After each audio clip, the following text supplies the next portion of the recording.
السلام علیکم. دریم څلورم ځل دی عین په موقع د تحریک انصاف جلسه کینسل شي او دا اوس چې کینسل شوه د 22 اګسته نو دې کې هلکان ډېر زیات غوسه دي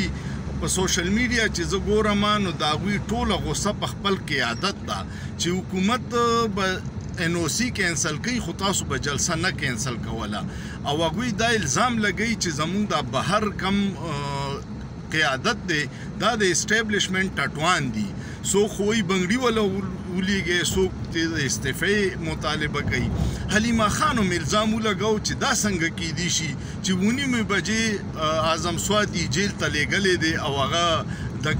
عمران خان نه پیغام راوړو مونږ خو نه پرېږدي او اعظم سواتي 9 بجې جیل ته تللی نو دا بهر چې څومره خلک دي دا ټول کمپرومایز دی دوی نه غواړي چې عمران خان د جیل نه راوځي ځکه کو عمران خان راووتو د دوی سیاست او بدماشي او مشروطي به ختمه شي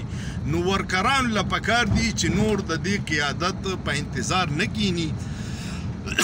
کو چر عمران خان د جیل نه رایستی نو پورا من احتجاج د هر ورکر حق دی او پکار دی چې استعمالي کی تاسو څه خیال دی دا بهر چې قیادت دی د تحریک انصاف دا ټول کمپرومایز دی دوکه کوي یریږي بې خونده دي کمنټ لازمنو کې او سوچ پیو کې په سوچ کې څه ګناه نشته